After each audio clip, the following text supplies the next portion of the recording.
Forum. Hey, what's going on, world?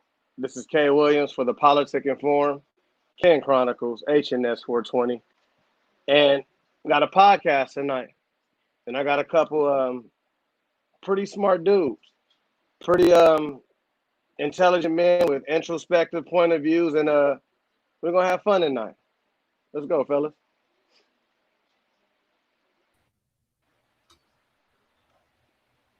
We got Caleb. What's going on, What's the Caleb? deal? What's the deal? What's the deal? What's the deal, man? Politicking? Ready to politic? You already know. There we go. What's going on, Alvin the Great? Hey, what's going on, Ken? What's going on, Always Caleb? good to hear from you. What's going on, Ronnie? What's Chilling, happening, chilling. man? What's happening, man? So y'all want to go So, ahead and Ronnie. introduce What's the deal, yourselves fellas? to the supporters? Let them know a little bit about yourselves. Yes, sir. After you, Ronnie. Mr. Politicking himself, man. Politicking the podcast, the host. Politicking Forum. Man, I'm everywhere, man. We cooking up a new Roku channel. Just check us out, man. But Politicking the podcast, man, out on every major platform. Yo, what's the deal, y'all? This is Ronnie, head of HNS 420 podcast, man. I'm happy to be here tonight. We always talking our stuff and sharing our views on different things. Here with y'all tonight. He's coming back. Oh, shit. There we go. I don't know what. I don't know what happened. Go ahead, Alvin. Go ahead. Am I Alvin. here? All right, well, Yeah, wait, yeah, we you want can to hear you finish, now. Ronnie? Oh, yeah. Okay, y'all here. Yeah, this is Ronnie from HNS 420, the podcast. Also with What's Really Good podcast under the Politicking Forum. Glad to be here with y'all tonight to share my crazy ass views on everything. So let's get it in. What's up, y'all? It's Alvin. I guess I gotta get my own. I gotta get my own podcast up because I don't have one. Y'all got one. They mystery focus on the future out here in the 661. Always trying to build positive things for the kids. Hit me up on YouTube. I am weird. Let's go, y'all. Right on. How was y'all week? Oh, it's been solid, Rough, man. Busy. Okay. Mine's Busy rough. as hell, Mine's man. been rough.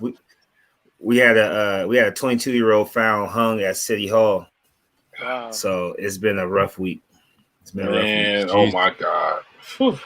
Enough. Yeah. So what is the temperament out there after that happened? Like, Oh, it's wild what's the right now. energy like? It's wild. Like, for the most part, everybody's positive. The family wants to continue to peacefully protest. Originally, the autopsy and the reporters said that it was a suicide, so it just turned the whole city upside down because it's like when do black people hang themselves in town square? And it was actually a week before the George Floyd protests out here in the AV, so it was one of those it was big. Like we had ABC 7, Fox 11, like everybody finally showed up after 2 days. I think we had 4 or 5 days straight of protesting. The mayor finally came out, talked about how he was going to ask everybody everyone that he could to, basically dig in a little bit deeper. So right now they finally recanted the whole suicide report or whatever, but we still ain't got no answers yet. So it's every day. They've been out at least 4 to 6 hours at the same city hall. So it's been ugly. That gotta be kind of rough, huh? It's the not the morale hey, in general, right? Oh, and not to mention that we've actually got some KKK showings where people have been getting threatening letters, people have been getting ran off the road.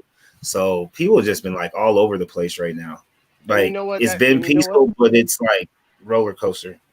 Okay. And you know what? That segues into my first question, fellas. So I guess in some fashions, I guess we can all share the same sentiments that segregation is good. It's good, right? So in the recent weeks, we've seen the idea of pretty much buying black and recycling the black dollar. How do y'all feel about that, fellas? Thoughts? Well, from what I feel about it is, I think that this has been something that we should have addressed years ago. I don't think it should have taken a string of unarmed black men getting killed and hung and all these other crazy things. This is something that we should have been taught, generations ago. And, we can't help but notice being small business owners and entrepreneurs and see that we don't support our own. And if we want to get back to the level of, some of the successful black communities of the past, like the Black Wall Street, AKA Little Africa and Tulsa, how successful and prosperous they were. If we want to get back to that level owning banks and owning movie theaters and things like that, and stop being complacent, because a lot of us that did make it to the top, we got complacent and say, okay, my life is good, I'm rich, my kids are set, not thinking about the bigger picture, not thinking about that Black America, we don't own anything. We're not in ownership of anything. We're already the minority and we don't own anything. So if we want to start, we got to start pulling the black dollar and keeping it in the community on a small scale and a larger scale. Okay, Ronnie, you made a good point. Let me ask you a question. So, what do you feel is the barrier and barricade that prevents us from recycling the black dollar? Is it pride? There's a number of things. There's a number of things. There's a number of things we can address with that. I think professionally, we have to start being more professional with each other. We have to start being more reliable. We have to start getting our ducks in a row on the professional end, and so we can look the part. And also, we have to understand that some of these small businesses are starting with nothing and next to nothing in capital. So we can't really be too judgmental on how a business looks. We just have to support it. But it is pride. Sometimes with the black businesses, the prices are a little higher sometimes in certain things or with certain things. But you got to realize it's because a lot of people, they have to have the prices high to make the profit.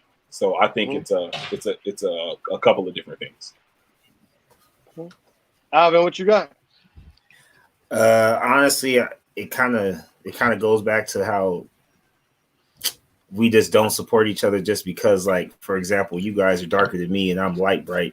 And, I always hear the red comments and shit like that. So, like, if it was me and I didn't learn, to have the tougher skin just because of how we are, I would be prone to want to go to someone else that's a little bit more fake and phony to just get my dollar instead of just giving back to our own. Because I think that's where the big divide is too. Like, interracial marriages, people's political views, like job titles and all that. People don't just accept one another when they go into different stores. So, like, even like, for example, out here we got a few different like beauty salons and stuff, and when women go in, they still want to go in a little bit more hood, a little bit more ratchet with the, you got to hook a sister up, asking for this, that, and the other. Like Ronnie said, like, nobody wants to accept the prices. So it's almost like everybody's kind of, distracted from the real picture, which is to try to give back to each other and to build something because we have nothing. I think everybody's like really just sitting back like, I'm good. You got to figure out how to do it on your own. Got Caleb. What's your thought? For me, it's bigger than that. When Alvin says that, they're walking in and they're looking for hookups, if you pay attention to these multinational corporations, they spent $1 million on marketing before they even hit the ground floor. So that's why they're able to charge a higher rate than we are, because they put their money where their mouth is before they even started the business. So as black people, if we're not going to put our money where our mouth is and rival that type of advertising and marketing, then we're going to have to realize that to steal them away from what they're used to, we're going to have to deal with the hookups and the lower prices and the markdowns. If you're not going to be able to put up billboards and send out mailers in the mail, if you're not going to be able to compete with the advertising and the marketing, then the word of mouth marketing is your best ploy. And when you turn down the hookups and you don't offer those type of deals, then you're kind of making it be like, well, why won't I just go back over here? Because they send me a coupon in the mail every day. Do you mean that internally? Like, do you mean that internally, Caleb? I mean that like amongst the black community. Yes, I mean that amongst the black community. I'm not telling you to offer these type of discounts to people outside our community, but within our community, we're gonna have to do some type of game-changing marketing to actually rival what they're doing. Like everybody pays attention to the prices, but the prices don't matter. How many people know that this brands exist? And word of mouth marketing is probably the strongest ploy that we have as black people. And we don't use that because if one black person goes and has a good experience, he's going to tell 10 black people. And now you're going to get that word spreading with positivity behind your brands and your business. Caleb, why do you think? One more question. Go ahead. Why do you think that? And this question can steer across the board. Why do you guys think that we devalue the black dollar amongst ourselves? In reference to, we always want to lowball. Oh, so are you referencing like in general? Because I feel like you're basically talking about Master P and the stuff that he keeps coming out with. But go ahead, Caleb. Yeah. So I think that it's the lack of diversity. Okay. We have black businesses, but we're all in the same corner. So in a sense, essentially, we're all our own competition because all black businesses are kind of angled towards the entertainment, hip hop type of industry. And so I think if we diversified what we sold, then we wouldn't be all in competition with each other. And that would kill that off from my point of view. I kind of go ahead, Ronnie. My bad. No, go ahead. You was up. Go ahead, bro. Okay. Well, I was going to say what you were saying, Caleb. Like the way we lack marketing or whatnot. Right now, you hear more people talking about the different businesses that black or are black owned that are in the different fields or categories that normally people wouldn't know about, like black owned trucking businesses. And then I was like being sarcastic about Master P, but I mean. When Rap Snacks first came out and they were Rap Snacks came out and they were just like chips with different rappers on the face, like their faces on the bags, we kind of laughed it off like I'm not trying to eat chips that got Migos on it or Cardi B or whatever just because it was sarcastic. But like low key, the chips were pretty good. Like they were better than Lay's and Doritos, but it was because of how it looked, the perception of almost like walking away. Like walking out the liquor store, walking out the grocery store with that bag, eating it, the perception of what other people would say, and you would have to perceive it to be what white folks would say of us eating ghetto looking chips or whatever. You didn't buy it. If you were bougie, stuck up, you just didn't buy it. And then like even right now, he just dropped some like flavored white rice. You know what I'm saying? And it's like he's like jumping all over the place from the shoes to clothes to food to But I know personally, I've never had anything other than the Rap Snacks. And that's my own fault where I know I could wash my money that way. And I probably would, even within my own community, because some of the stuff I see, I don't feel like they put any pride into, or, like their product is going to stand by their word or vice versa. Hey, Alvin, it kind of seems like you're kind of questioning Master P's motive. No, I know what he's about. He's a real hustler. And I don't mean like just streetwise. I mean like he came from nothing. He built his entire brand from nothing. I mean, when I was younger, he sent Lil Romeo to the same like UCLA basketball camp that I went to. And even back then, the big thing we looked forward to was getting to stay in the UCLA dorms. You know what I mean? Like the Baron Davis was on the team back then, Charles O'Bannon. They were our coaches. So you got to stay in the college dorms. You had them as your coaches and your mentors. And you actually saw Master P pull up every day and drop Romeo off in his limousine, would sit there, talk for a second and take off. He was too young. I mean, actually, those people his age that were there, but he didn't want to like put him in that position or somebody do anything malicious because he was Master P. But I like what Master P represents. It's just I feel like I'm that hypocrite right now, where it's like I like it, but I haven't supported it. That I ain't gonna lie to you. Like I should support it more because I know what he's about. But it's like, you know what I'm saying? Like that's kind of where the problem lies. It's like up until now, it didn't seem like it was worth it because everybody seemed like they were slowly progressing. It wasn't like this collective, like the way so many young black men are dying right this second. It didn't seem like it was continuing to happen before COVID made us all sit at home and watch it on TV. So like, as far as the way the money was going out. you just, didn't think too much about it. Ronnie, what you got? I want to touch on something Caleb said actually about, the hookup thing. Now, I understand a little bit what you were saying, but I see too many black people spending a whole lot of money. They don't have a problem paying that ticket for them $800 Yeezys. They don't have a problem paying that ticket for them $400 Jordans. They ain't got a problem paying that ticket for that $800 PlayStation 5 that's coming out. And that's what I'm saying. Right. So they don't. That's my point, though, Ronnie. Is that all those products that you're talking about, they put millions of dollars in a campaign to market them before they price it that way. I understand. PlayStation can listen. Hold on. PlayStation for $500 because they spent adept money in advertising and marketing. That's not that's point. My point as the black community is that if we don't want to do hookups, if we don't want to participate in that type of business, then we need to really focus on our advertising and marketing so that we can actually have a chance to stand up against the big dogs. As long as we don't put no money behind our businesses as far as advertising and marketing, then how can you expect to be treated like a Michael Jordan, like a Walmart? I get all that. Be treated like a big wig unless you play the game like a big wig. That's not the point I'm making. You have to play the game like they play it. To beat them at the game, you got to play the game. I'm not making that point, though. That's not what I'm saying. You're missing it completely what I'm saying. I'm not saying that we don't have to do all the marketing and advertising. I'm talking about a mentality here.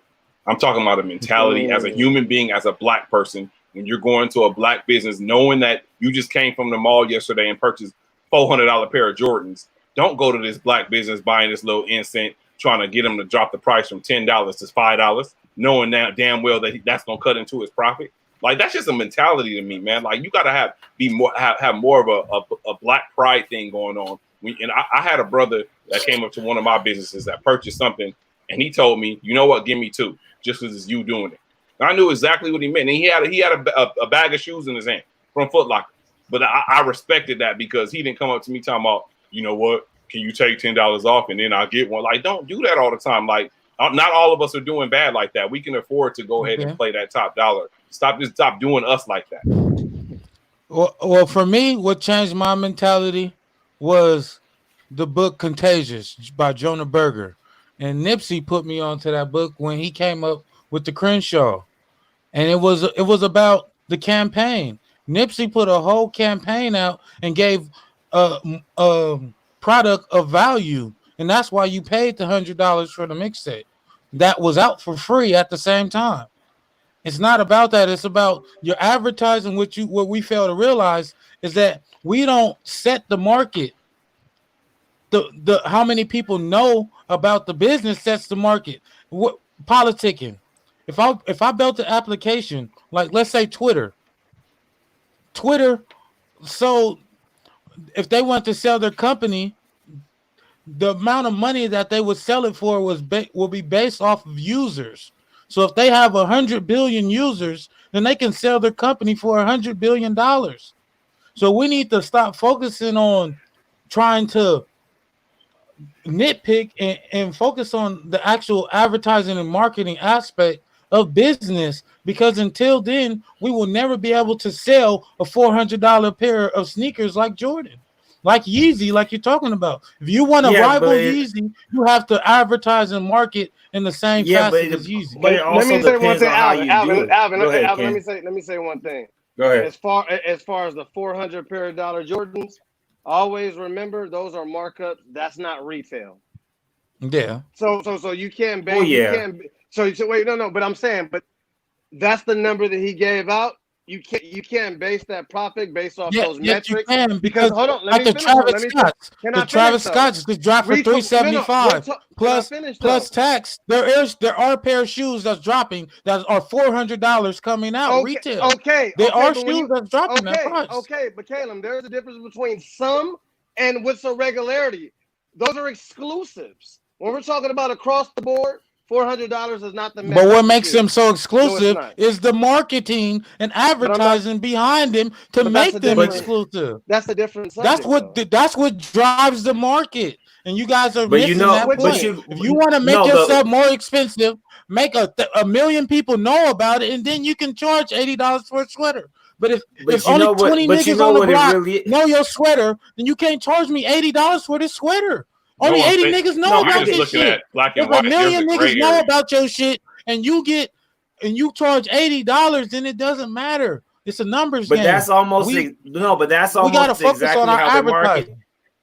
No, I know, but that's to me though. Basically, what you're saying is how like our culture has been bottled up and sold for the highest dollar. Mhm. Because I mean, And like now for example, to you do you that. know what I'm saying? Like you go all the way back when Iggy Azalea came out, everybody was stupid because she wasn't a traditional white girl with a fat ass and all these different looks or whatever. And all it was somebody like Lil Yachty or somebody who don't even do drugs, who don't even gang bang, writing the music, letting her try to sing and dance and making us feel like that was something we wanted. And I think that goes with, like you said, the Travis Scott's for $375. Only reason why people fucking with Travis Scott is his music is cool, but he's also with the Kardashian or the Jenner or whatever. So that brings up his clout and that brings up the to me, I mean, he had a cult marketing before then. He had a cult no. I'm not saying that's But before everything. that, I'm he not saying couldn't that's sell no everything. sneaker for But $375. you can't sit up here and like, because I'm with Kalen when it comes to the way it markets to a certain extent, because like the collaboration, like with Yeezy when he first came to Nike, we went apeshit crazy over those Nikes because it was the first time we saw like a rapper do it that was big time like that, because Jay-Z's Reebok deal wasn't great. 50 Cent's Reebok deal wasn't great. Even the lug, I forgot who was messing with lugs. For a Birdman was with lugs. That shit didn't fly. You know what I'm saying? But with them Yeezys dropped, the ones and twos with the glow in the dark bottoms, all sneakerheads wanted them, all nationalities. When Adidas bought him out, that was like, that nigga had to juggle. Who's going to give me the most amount of money? Adidas gave him the most, so he took off and went that way. He put his boy Virgil on. Virgil did the same thing with Nike and Jordan. So I mean, it was almost like they knew. That's why Kanye ain't saying shit. But I mean, I know we're gonna get on that subject later. But if you think about it, exactly how you saying, Caleb, the way it's marketed, the people who want to make the most money is going to put the people that we want to see in our face and make us question whether or not we don't want to spend our money on the stuff that they're making. Mm-hmm. And right now we're more liable to buy like the fucking Flint grade 13s that just dropped like Saturday or 2 Saturdays ago. I didn't buy them when I was in high school. I didn't buy them when they came out 10 years ago. I know, and I didn't get them this last Saturday, and I sat there. My wife was like, you know, you can get them. If you really want them, you can go get them. I was like, nah, I'm going to do it this one time. I got the money. I got the time. I got everything, but I'm not going to do it. I'm going to see how I feel afterwards. Now I'm thinking about going on StockX and just grabbing them because they are wet. Like, it's a hard thing.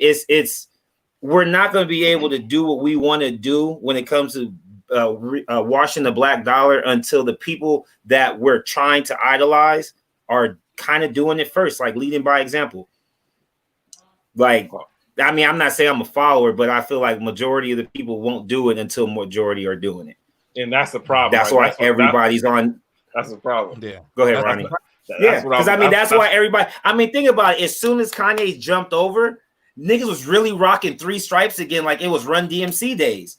You ain't never seen nobody rocking Adidas that hard until Kanye stepped over. And there's been Pharrell Williams had the human race shoes, and those was fly. I mean, it's propaganda and it's perfection. Like, as much as people don't even want to say they like Kanye no more because of his interactions with Trump, he's still a billionaire now. Hey, Alvin. Let's stay on the celebrity. My bad. Go ahead. No, it's all go good. ahead. My bad. Hey, hold on, before you move on, let me get this. Hold on 1 second. This is an open forum. Talk till you pass out, but we're gonna move on after Ronnie. But I want to stay on the celebrity tier. Okay. So just wanted to say one thing about that. We're talking about supporting black businesses and circulating the black dollar, and then we're talking about advertising at the same time. Why does it take a whole bunch of everybody else for everybody else to start doing something? Like, why do you got to wait till you see a lot of people? Why can't you just purchase from the black business because it's a black business? Is what I'm saying. Like, forget all the marketing. We're talking about on a small scale. You can say there's a neighborhood restaurant that don't get supported by its own neighborhood, that drive by it every single day, but will drive right by it and go right to In-N-Out and get a cheeseburger. That's what I'm saying. Mm-hmm. You already know the owner is black. You know the food is bomb, but you'd rather go spend your dollars at In-N-Out. Then why does it take everybody else to start liking it for you to do it? That's the point I wanted to make. I can answer that question. Two things: miseducation and mental conditioning. We have been mentally conditioned to like certain brands. When niggas showed up in the hood with Louis Vuitton and gold on their neck with the fresh J's on, and we rocking white tees and $20 Chuck Taylors with Dickie shorts, we looking at that shit like, man, I can't wait to get that. And it's mentally instilled in black people, and we have to re-educate ourselves if we and kind of break away from our thought process for us to move on and move in a different way. So, Kayla, when you talk about education, I want to express on that. We all know that the first level of education should be taught at home, right? Prior to school. It should come from our parents or whoever's raising us, right? Facts. Should schools teach more about the details of slavery and the current state of black people in this country currently? I'm talking about from elementary on up. What y'all think? As curriculum. I don't think if you really look at it though, we're a minority. So I would agree with that in black societies or spots where there's a lot of blacks, but if you're in the middle of Oregon teaching a bunch of white kids about slavery, I don't think that's gonna help the problem. What? That's come on. Wait, hold on, man. I just don't see how teaching a bunch of kids, white kids in Wisconsin about slavery. No, but you got to. You got to because you might have black people that move to Wisconsin. You know what I mean? Dude. We're not even getting. Go ahead, Ronnie. How can you say something like that when in our history books, world and U.S., we don't find a lot of black history in those history books, and there's a lot of black children who are in that curriculum that we study white history. That's the same thing. How are you gonna say that? That's my point. That is my point. Let him finish. How are you gonna say that? It definitely needs to be taught. Just because you're not black don't mean that you think that you don't need to know black history, because there was the other side to that. There were white people that are a part of black history, unfortunately on the wrong side as far as being the slave owners and their oppressors, but they need to know what their ancestors did. They definitely need to know that from elementary all the way up. They got to know where they It's a shame that we didn't know. From. I learned about but Black how are we Wall going to Street teach them when we don't know? And if you guys know, wait, Ronnie, once and if you notice the question, I didn't limit it to race. I just said, should the curriculum be taught? Exactly. So you got to understand the context of the question, Caleb. Exactly. I understand, and that's what I was saying is that the curriculum doesn't fit every scenario. The curriculum might fit in California and Brooklyn, but in Wisconsin with one black kid and a bunch of white kids, I don't feel like the curriculum makes sense. The curriculum. I'm a black nationalist, bro. Let me explain my thought process. I believe in segregation. I believe that segregation was a positive thing for black people, and that we need to go back and get our own affairs together. So before we even allow white people to tell our history in the school books, let us decide what our actual history is, and before we let the white people tell our story. If we gonna let the white people tell our story in the schools, white people are gonna whitewash history the way they always done it, and now we're gonna allow them to whitewash our history throughout America and teach their kids that. They can't. No, if we're gonna determine our history, we're gonna have to go together, and we're gonna have to get our own history together, because black people don't even know our own history for us to be wanting to teach it to white people. But Caleb, how do we do that though? You're still not giving the resolve. Black nationalism. I am saying this, black nationalism. We need to come together as a black community. There's plenty of land in the whole world. We don't have to stay in America. We can stay in America. 80% of America is still rural. We can industrialize and incorporate our own cities, just like every city in America has been done. Black people have billionaires. Yes, black people have billionaires. We have the capital. We can build one city at a time. We don't have to go build multiple cities. You don't think that black people can build one city? Instead, we all fucking investing in Atlanta. We can So go why hasn't all it been black done? people can all go down to Atlanta and invest all our money down there, but we can't incorporate our own city. So that doesn't lead you to believe it's political, more political than what the dollar is worth? Right. Money talks, man. If we got No, enough no, no, no, money no, no, no, and no. we got enough Not all the land, time. I don't believe that the politics are gonna stop us from building our own city. That's all. And we're the not talking Yeah, about a but if we continent. build, That's a We're not talking continent. about a nation. if We're we, talking If you're about a saying city here. if We're talking you're about saying, a city. no, but that would Not a become a continent, nation. not That a would state. become a Alvin, nation. I'm gonna let you go, Alvin. I'm gonna let you, Alvin. So Go ahead. say that last part again. You We said it's can not the build our politics. own city. Uh-huh. The politics, I don't believe that the politics would stop black people from incorporating their own city in America. Politics supersede money. It's not always about how much money you have. It's about who you know and who know you. It's about influence. Okay, And money is power. Money, power, respect. That's how it goes. No, that's Gotta get the money. We got the money. We got the power, but we're not using the power in the right way because we're not circulating the black dollar. So if we build our own city, then the black dollar has no choice but to circulate. But Caleb, if you're saying we look, this what you're missing me in translation. If you're saying we already have the money, and you're saying it's not political, then what's the problem? We don't have the mind frame or the want to do this. That's the problem. And this is why I'm offering that solution. We can start one city at a time. We can incorporate our own cities and we can build from there. America's 80% rule. We can find somewhere where we can start, buy a plot of land and build our own city and incorporate. Everything in America is a corporation. If we can start our own business, we can start our own corporation, we can start our own rock nation, then we can start our own fucking city. You think it's that easy? You comparing that Yeah, to but you music got to and get empire? Jay-Z to Go start ahead, a Rock Alvin. Nation. I'm all right. Well, Alvin, to the original question, okay? You said the original question was, do we feel if Black history should be a part of the curriculum, right?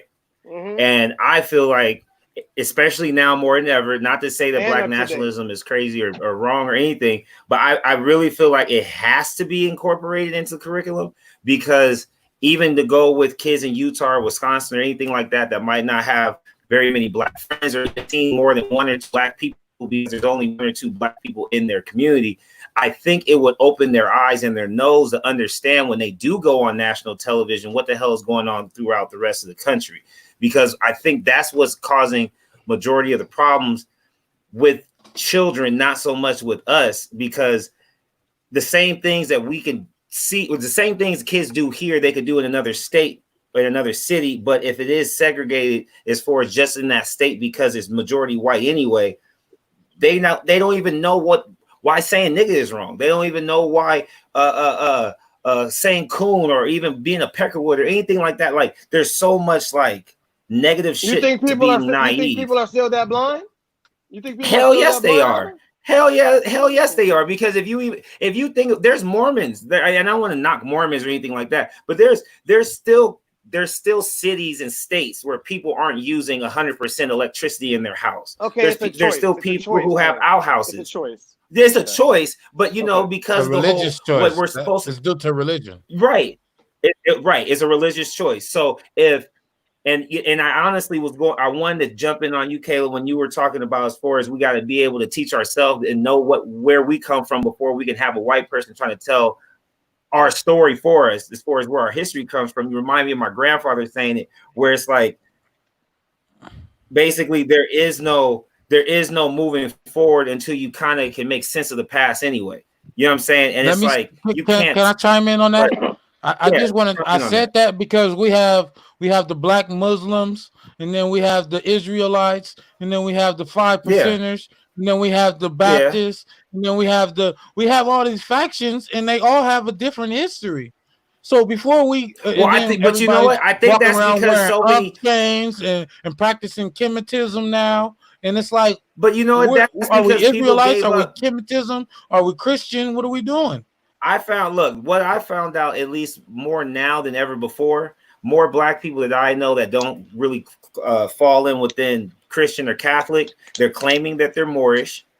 They're reading up on as much as they can about Moors, and then they're giving up on the fact that whatever that they've read in the Bible isn't the truth, because when the Bible was first taught to us, we didn't even know how to read. So there's no way that what we heard back then is actually the truth, because we were naive back when we didn't know how to read. And I mean, I'll actually, like, on a sidebar tip, I had a few kids that asked me how did I really feel about it, because I thought, to me, if a slave master can rape his slave to have a light skin, you know, basically like a light skin me, and then they throw him in the house because they don't want to cast out their own.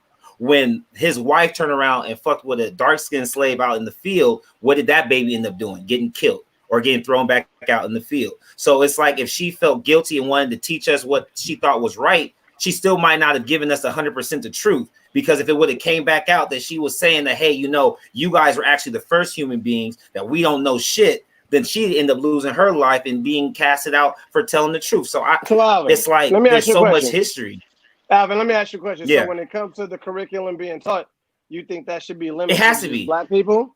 Oh no, I'm talking about it can't be limited to the black. I'm talking about like I would, you know what, I would be as like even across the board, and say, if we're gonna really stick within February and going on Black History Month during February, we don't only need to hear about Martin Luther King, and we don't only need to hear about Harriet Tubman and the things that we've heard for hundreds of years to try to cover up all the other things that's gone on. I feel like you could even give February is black already, March is Mexican, and you could just rotate that shit all throughout the year. You can just touch bases on everything, because American history is everyone's history, because Europeans, they have their own shit. Once they got here, everything started off with Mexicans and Indians and us. So it's like, you can't just jump into Christopher Columbus in 1482. He sailed the nation blue. And as soon as you say that shit, you got to jump back to how he ended up going to Africa and finding out that we had already went to North America. We already knew there was shit out here. We already knew that we were doing trades because they saw the product that we already had. And he jumped and did it. And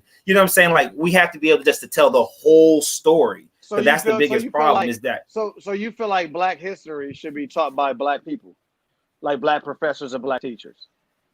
Mm-hmm. And that's what I mean. You know what? Is that what I'm getting? It would be nice. Look, it would be nice. It would be nice. No? But tell me how many black history teachers or. Oh yeah, I would love it. But how many black history professors would teach anywhere other than a black history, like a HBCU, because of that reason alone? I'm sorry. Yeah, I would like it. Yeah, I would appreciate it. I'd appreciate it. Yeah, you know, I don't think that it necessarily the curriculum necessarily has to be taught by black teachers, but I think at the top they have to have some type of real, like Alvin was saying, man. We've learned a little bit during Black History Month, the same old Martin Luther King stories. You know, Harriet Tubman, Rosa Parks, same old stories, and it's like you said, to cover up the real shit that happened. And so I think if it's not going to be all black professors, it has to be at the top, sent out as like a mandatory thing, that everybody be schooled on Black history and everybody's teaching it the same way. And somebody has to be held accountable if they're not teaching it the same way, because realistically, there's not a lot of black teachers versus white teachers in America. So we're going to need some of the white teachers to go ahead and teach the curriculum to the black students. We just need everybody on the same page with it. Caleb, thoughts on the day? Can I say something? Hold on. Can I say something to Ronnie real fast about that? Mm-hmm. I get what you're saying, Ronnie, but just look at the Civil Rights Act. We did all that marching, and Martin Luther King did all that just for the white man to give us a Civil Rights Act. And now in 2020, we have George Floyd, and we're protesting for a new Civil Rights Act. If we would have sat back and came up with our own bill and legislation and presented it instead of waiting for what the white man gave us, then we wouldn't be fighting for a new Civil Rights Act right now. There wouldn't be protests. There wouldn't be George Floyd. So instead of keep going and relying on white people to do right by us, realize that they're not going to do right by us, and let's get our affairs together. We can't allow it does need to be taught, but they're going to teach it their way. And that's why I don't agree with it being taught. I'd rather it not be taught than it being taught your way, because you're gonna do it in some slick shit and pull some slick shit, the wool over everybody's eyes, and you're gonna swindle us. And I don't agree with that. Let's get our own affairs in I can't order. disagree with that. Let's keep it with But Caleb. that's where if you put the right people at the top, go ahead. No, go ahead. What? Oh no, I was just saying, if you had the right people at the top to create the curriculum, then there would be no way for them to water it down. You know what I mean? Just a little bit. You know what I mean? Like if the right ones made it, and then you had to do it the way the districts make you do it, like it has to be done A, B, C, 1, 2, 3. And then if they tried to flip some slick shit, it would get caught because all the classes would be taught it at the same time, because it would be the curriculum, not opposed to a Black history professor or orientation or a speech where, you know, I'm just saying this, that, and the other. It's like, I'm giving it to you as best I can. We're going back to Google. We're researching it. We're printing it out. We're making different pictures and flyers. It could be something really legit. But go ahead, Ken. I heard you say something about Dave Chappelle, and I got excited because I made sure to watch that video before we got on today. You know what? Then we're gonna stay with you since you all pumped up. Let's go. Your thoughts? Oh, I stay pumped up about this shit. Okay, let's go. So, Dave Chappelle. So. The very first thing that I saw when he walked out was that it was outside. He had his cigarette, and it reminded me of the Chappelle show, and made me realize why he did it when he did it before he even said a word. It was like he walked away from all that money because he knew he was making it okay for white people to be racist towards us because of the way he was perceiving the stuff that we all knew was real, but just did it in a comedic way. And so the way it was just sincere from the heart. I mean, he laughed and he joked about it, but I mean, some of the stuff and some of the people he talked about, I didn't know anything about. Like everything that went on Kobe's last game is true. That was what the world was even more worried about than even the Golden State Warriors winning that 73-9 season that same year, if I'm not mistaken. So it's like he shunned light on so many different dark areas at one time, that as you laugh because he's a funny person with the way he delivered, it made you realize that, like how Caleb is saying about how Black nationalism is what is necessary, it's almost real. Like everybody in his realm or his tax bracket, they've been quiet as hell in my mind. And he's the only person that I've seen in my young lifetime that's always been transparent and telling it like it is, regardless if it was taken the right way or the wrong way by Black people.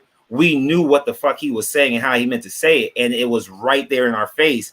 And now he almost makes me feel like it's like if I run, right, I work out, I have a reason to now, because shit is about to go left because it's already been left for so long. And just because we're seeing people protest and talk about the positive is only going to take one more big person to be upset before everybody is actually looking for revenge and not just for equality. Right on. Kalen, what you got? For me, what hit home most was when he talked about Chris Dorner, because I actually lived in Riverside and I drove right past where he shot the 2 cops. I actually was in the county, and that day was crazy. I remember forever. Me and my girl drove right past the spot where the cops got shot. And so it was crazy to me that they did Dorner like that. Like he talked about how Dorner was a military man, went into the police, did everything right, witnessed his fellow LAPD officer abusing somebody, reported it, and lost his job. He went through all his appeal process trying to get his job back, and lost all his appeals.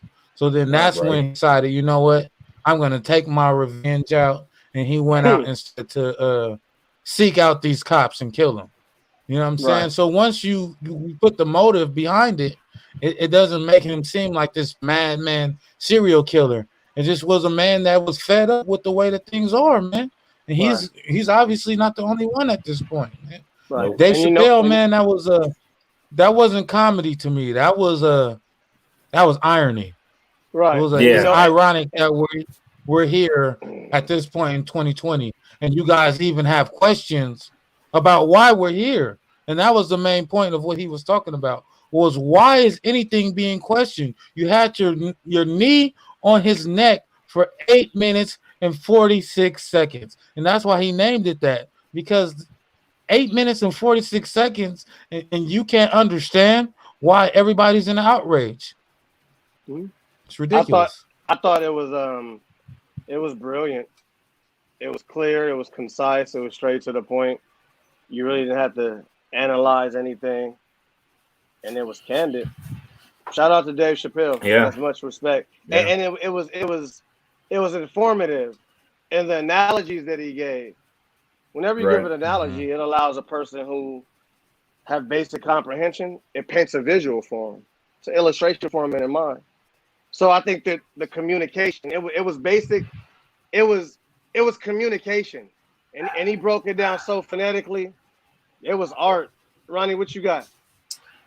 Dave Chappelle, man. Shout out to Dave Chappelle. You know, being a big fan of his for so long, and like Alvin was saying, you know, he's always been the one to keep it real, to tell it like it is. But he knew just how to do it, to make it funny, to kind of like not make people white people feel uncomfortable. He had a lot of white fans. Everybody loved Dave Chappelle. But he was really telling the truth on a lot of things. So, you know, him doing this 846 special, you know, it was vintage Dave Chappelle. Brilliant, genius, like informative, you know, dropping gems, giving us something to think about, and saying it unapologetically. And you know, like Kaylin was saying, you know, he took the words out of my mouth with the Christopher Dorner thing, because, you know, I'm very vocal when it comes to police brutality and things like that, and corruption in the police force. You know, is huge. I can only hear people saying and calling Christopher Dorner all these crazy things. He's a maniac. He's crazy. He's insane. He's a monster. He's an animal. All these different things because he killed cops. They said innocent cops. But these same people that are saying this about him will sit up here and make every rationalization when they see things like the George Floyd happen for the white cop. They will make every excuse in the world. They won't just call him a flat out animal because he had his knee on a man's neck for 9 minutes. It's so double standard. And I couldn't imagine being in Christopher Dorner's position, you know, having it. It wasn't just that. That wasn't the only incident that he was reporting. He was fed up. He was seeing shit for years. And he finally said, okay, enough is enough. That's why. Then he lost his job. So they say, what about the cop's life? What about all that? What about his life? They destroyed his life. What was he supposed to do? They wouldn't let him work. He was blackballed. So he lost everything. And he said, I can't take it. I can't handle it. And he went on the kid. So he killed 2 cops. Dave Chappelle broke this down beautifully. He said, Ronnie, Christopher Dorner killed. Yeah, go ahead. Let's go back to the celebrities here. Should we? Because I want to stay with you. Mm-hmm. Should we ridicule black celebrities for not speaking out during time of social injustice? You know what? It depends. Like I kind of looked at it different after seeing Dave Chappelle tonight and the beautiful points that he was making. You know, he broke it down like, you know, I've always been down with y'all, but I'm fine letting the young crowd.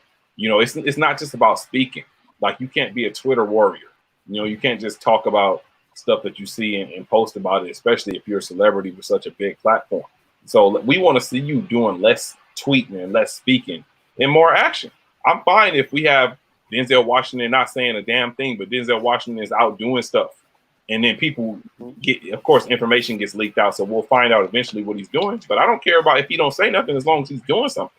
So, and you know what? I agree with you. I agree with you wholeheartedly because I think across the black community, I think we all expect each other to protest the same. Right. No, you can protest. You can protest economically.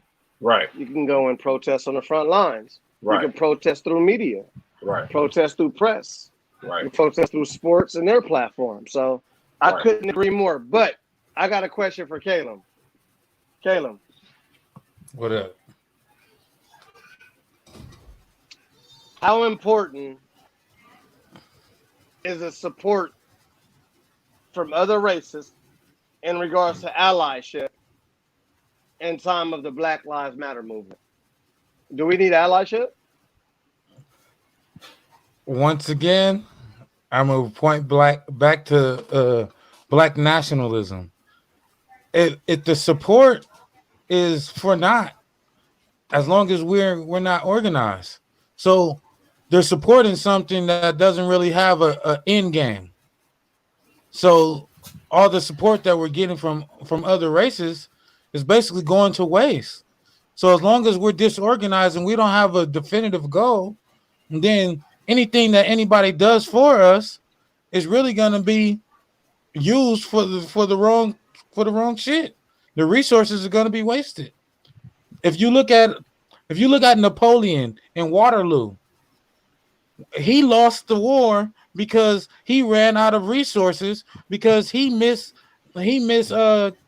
calculated the weather. If we can lose this war right now if we miscalculate our resources. And those outside resources races are our resources, but as long as we're not using them in the right way or for a definitive purpose, then they're all for naught.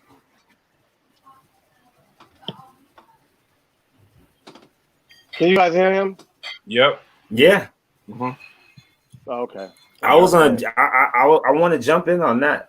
Well, actually, I wanted to say something first about the whole celebrity part because you switched fast, and I didn't want to interrupt.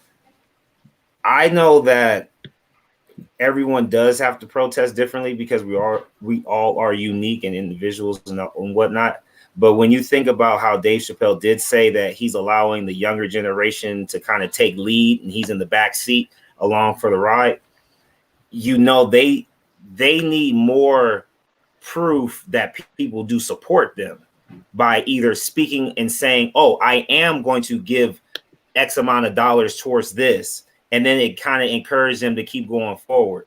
Because I don't know if you guys paid attention to all the different brands right now and different sports organizations saying that they're going to pledge X amount of hundreds of millions of dollars to go towards these different causes for the next 5 to 10 years, which is kind of a cop-out in my mind because slap in the face, right?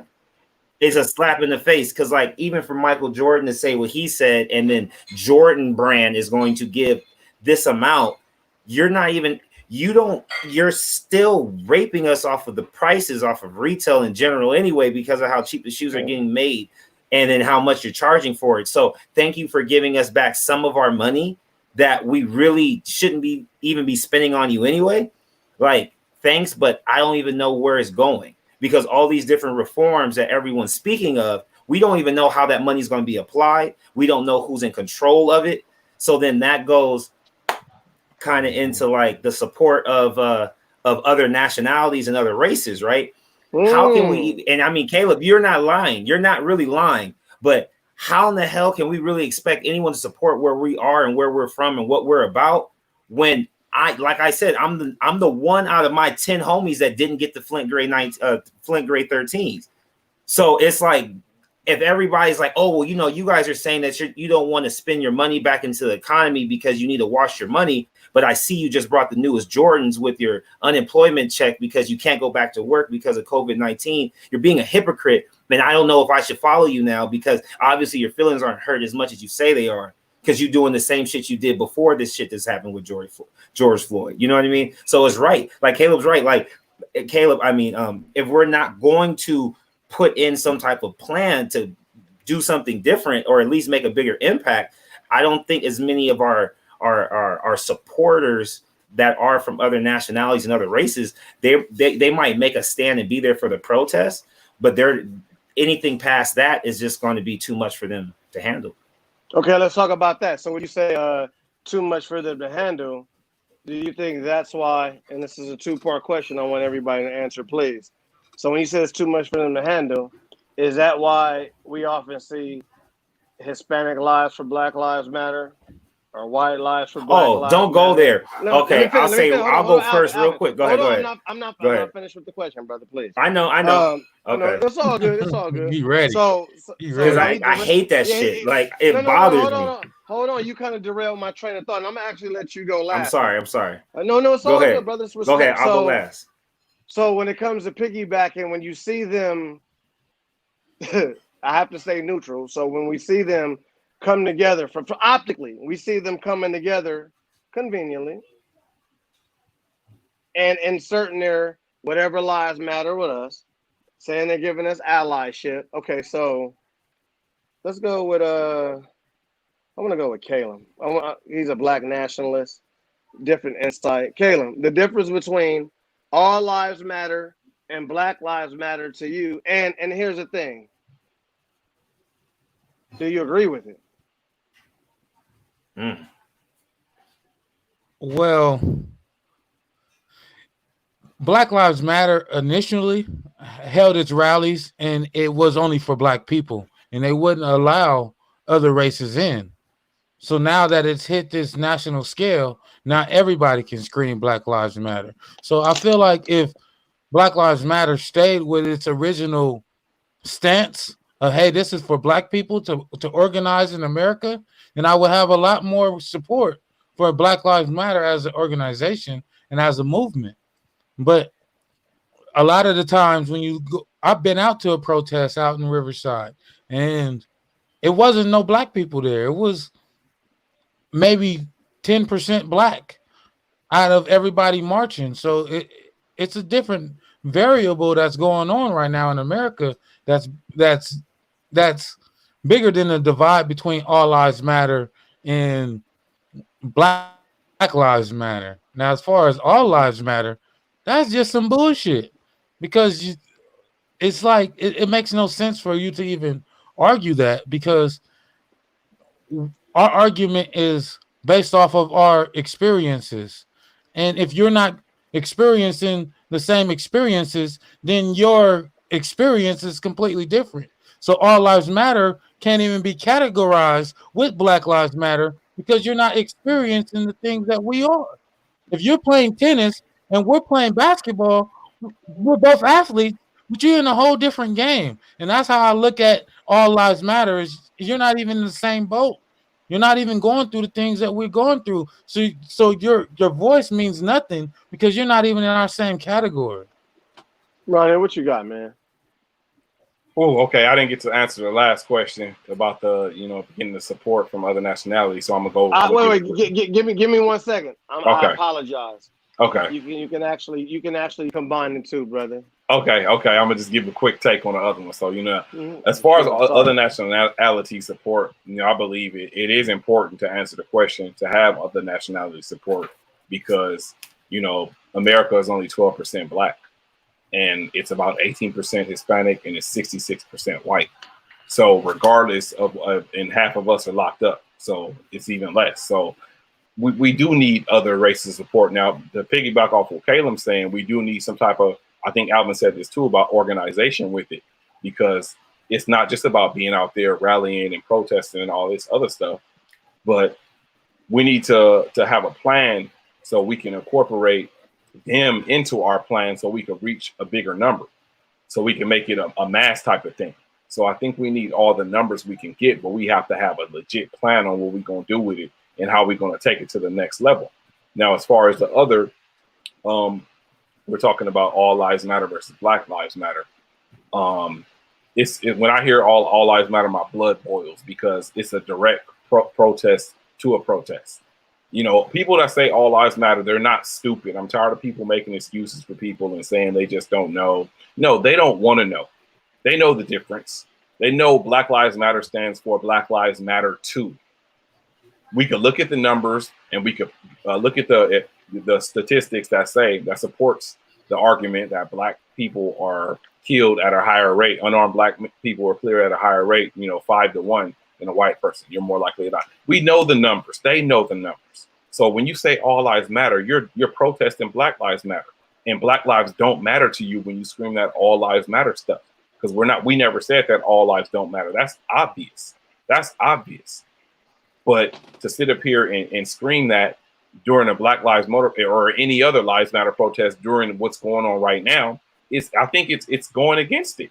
So it's very disrespectful too. So I don't think that anyone that's going to sit up here and say all lives matter, you don't believe that all lives matter because you don't believe Black Lives Matter. Ronnie, sometimes do you think, and here's the thing, right, man? Like when I tap into my mental, hey, this is a shrewd negotiation, and I battle with myself. Sometimes do you think when people say all lives matter, there's a reference to, well, you guys can't complain about the police killing you guys if you guys are killing each other. Do you think there's an underlying? Because I'm starting to pay attention. So I'm like, well, logically, it kind of makes no sense because all lives can't matter until Black lives matter, right? So Right. I honestly think that I think they've been messing with us, man. I think that they know that we know that. I think there's a common understanding, and I think that they're sitting back laughing at us really even talking about it. But I had to express on it. I think there's a sarcastic undertone. There's a dry humor to well, all lives matter, but they'll never say, well, all lives matter. But you guys don't feel that way when y'all kill each other. Right. And, you know, I get so disgusted when I hear that because, of course, that's a problem, especially from our own people. That is a problem in our community that we have to address. You know, that's something that we do have to address. But people have to realize, man, it's not as simple as, oh, y'all need to stop killing each other. They have been putting us against each other from the beginning of time. A lot of people don't know back in the slavery days that they used to have black men fighting each other to the death for their entertainment. The one had to kill the other one in order to stay alive the next day. We have been put against each other from the house niggas and the field niggas. That's another way. And then the ones that got raped and had light skin, beige versus dark. We have been put against each other systematically for a very long time. And then they pushed us to the ghetto. They pushed us to the poor areas of my poverty neighborhoods full of poverty. And what do you expect? Cocaine. What do you expect people to act like when you're around nothing but poverty and the next man? That it's they did this to us. So when they sit up here and say, Alvin express on that. Y'all, okay, go ahead and give me about 15 more seconds. Mm-hmm. Go ahead, Ronnie, finish that. Yeah, when they say that, it's like, okay, you got that. We've been systematically and mentally effed up for a very long time. So it now it's resulted to gangbanging and all the other things at a larger scale. It's not as simple to just say stop killing each other. It's been done to us for a long time. So I think, and also there's white people kill white people. It's a high percentage of white people that kill white. You kill who you are around. You there's crime against who you are around, man. So that's a non-valid point. Let's go, Alvin. Nice. Well, piggyback directly off of that before the Black Lives All Live. I always thought that it was funny. I mean, I don't know if you guys pay attention to Fox as much as I do, FX, but they give us too much of the truth. They give us little bits and pieces of the truth. So, you watch Snowfall, you saw how they show the incorporation of cocaine and crack into the LA and how it changed the way the whole city was ran, how it actually did turn us against each other. Show how the young black man was actually just trying to sell. He was selling weed at first, turned to rock because he kind of got put in a bad position, was trying to get his mom out of bad position to help buy her house, all this other stuff. The neighbor was a cop. Cop was mad because he saw the effect it was doing to the community, and then they go to war at each other, and then it all blows up. And that's how it's always been. Like we've always been so far behind that playing catch up has been what we're accustomed to. And I think when it comes to now going into the Black Lives Matter, All Lives Matter, I've had more questions from white people within the last 2 weeks than I've had in the last 10 years of my life because I'm light skinned, because I seem easier to talk to and less aggressive and not as eager to go the fuck off on you on how I feel about certain things going on. And I'm not mad at that's how they perceive me. So I make sure to get my point across very well. But what I've noticed is it really is the underlying sarcasm of it only matters when we kill you that you care. But when you kill each other, it's almost a joke because you rap about it in your music that we like to listen to and shake our asses to. Not as well as your women do, but we like to attempt to do it that way. And we're giving them the rope to hang us and the gas to put on top of our fires to make us more upset when we have those type of conversations at the rallies or at the protests, because that then makes the people who don't have the right mindset to stay positive, to stay peaceful, and to get their points across without acting ignorant. That's when we turn up. That's when the cops get the opportunity to mace, throw smoke bombs and all that other stuff. And that's what gets the national attention compared to the positive shit. And like Caleb said, you'll see more other nationalities marching with us. But for me personally, I don't know who's leading it. I don't know who's ahead of the Black Lives Matter charter or chapter here in the Antelope Valley. But yet every time now since George Floyd has died, there's a flyer that comes out in the BML like logo on the bottom. To me, that doesn't even have anything to do with any of us. Because if it did have something to do with us, we would have people that we know and respect, or at least someone that's like taking that leadership position and saying, okay, this is how we're going to go about doing it. Like, you know, white people sarcastically used to think that Reverend Al Sharpton was like the spokesperson for black people, but yet Diddy now is taking over that whole thing when he goes on revolt and wants to say it's time to do this and it's time to do that. But I don't even believe that right now the Black Lives Matter is even being led by black people. I don't think the heads of it all are even as in control of it as they were at the very beginning. Why do you like the think Trayvon that? Martin time. Now let me because ask you none of this. Because hold on, wait. 1 second. Let me ask you a question. Let me finish the question. So, what sources have led for you to believe that? Sources? I haven't really looked into too many sources and dug as deep as I should. I guess I've just been going all off of heart and gut. And when Jordan didn't say anything, but he said something and he pledged his money. When the NFL waited as long as they did and said that they're going to put up money, when all of this like literally only became as national as it was because of Colin Kaepernick's peaceful protest, and how many people stood up on his behalf saying that they respect that way of protesting police brutality than any other way. I feel that this is something where if the four of us were in control of a lot of things going on, we would say, okay, let's have Caleb, you go out there and you say everything you want because they're going to want to hear your voice more because you're a black nationalist. But behind the scenes, we're just going to say everything is okay. You make everyone upset and wild up, but we're just going to let everything just trickle. We're going to give it some time. We're going to pretend like everything's cool. Like you guys even know, and I mean, this is within the subject. You saw how like the cop who got arrested for actually like being the one whose knee was on George Floyd's neck. How come his mugshot doesn't match the screenshot of like the initial picture with his hand in his pocket? That person and the person from the actual mugshot don't even look like the same person at all. They don't even have the same hairline. So if you look at like 3 weeks, if you look at it takes 3 weeks for you to give us an actual mugshot and show that they actually been arrested. How can you say that any of the rest of the judicial system or any of the right process is going to be done? It's not. It's not. We've been watching everybody through all these different movies, the little bitty nits and pieces of the truth, and the truth is now here. If something drastic doesn't change, the strongest nation in the world is going to fall. And if that happens, then I guess whatever God is real, we'll see. You know what I mean? Like that's what, not saying I don't believe there's a God, but you know, that's how it's at right now. Like Black Lives Matter, we're not leading. I'm sorry, guys, but we're not leading the Black Lives Matter rallies. We're not the people behind it. All Lives Matter is really just the LGBT. I can't even say it the right way, but that's why. I mean, come on now. I have a gay uncle. I have like some of my best coworkers have been homosexuals and lesbians, but I have never seen somebody stand up and say, I am pro, like I am all about that.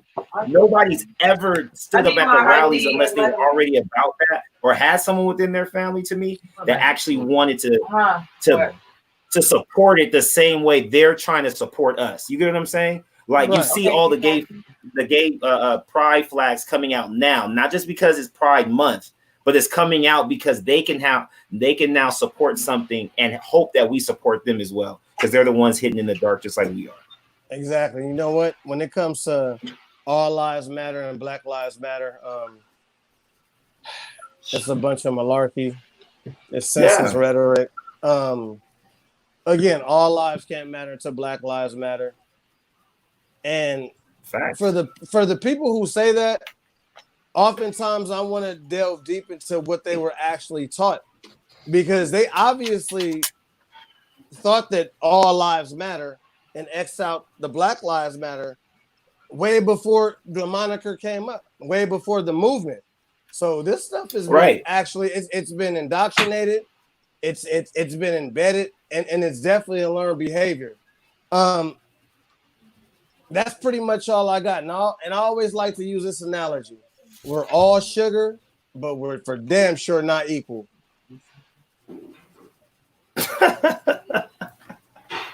Hey, that was a good one. And I'm gonna go ahead and close. And I'm gonna go ahead and close it out on that. Thank you guys for watching the show.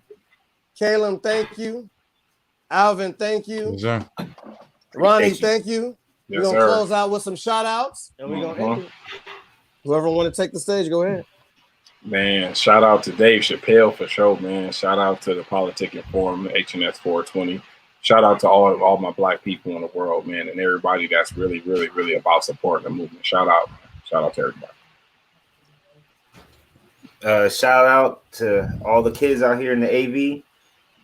Shout out to you guys for allowing me to come out and talk to you and be a part of this podcast. And yeah, remember to focus on the future. It's important, y'all. Of course. And you know what? Thank you guys. Thank you, Caleb, for the opportunity. I appreciate you. Yes, sir. You guys can check out all of our content up under the Politicking Forum. My stuff is under Ken Chronicles. Caleb runs everything. He's the CEO. Thank you, President Ronnie. HNS 420. Special guest with your family, Alvin Armstrong Jr. That's a hell of a name, man. That's actually a dark skin name. Yeah. Hey, you know what my middle name is too, right? My middle name is Earl. I'm Alvin Earl Armstrong Jr., bro. And you know what? And you know, when you was making reference to your light skin, you got to always remember, you got the same complexion as Detroit Red, but he was pro-black than me, Ronnie, and Caleb, right? It's not always about your skin tone, brother. Trust me. Yeah. Yeah. Good shit today, Alvin. It's funny. Out here, it's just I'm red. Nah, good shit, Alvin. Yeah. Pleasure doing this with you tonight, dog. Man, I had fun, man. I had fun. Shout out to Zaire. Shout out to Lucky. Shout out to Pescado, Willow Jackson Music. Zaire, underrated and overdue. He has a single out, I Know. We got Lucky, Heavy Heart. His album bangs. Rule Gal is one of my personal favorites. Check them out. What else y'all got? That's it, man. We out of here. Peace. Yeah. All right, y'all. All right, y'all. Peace.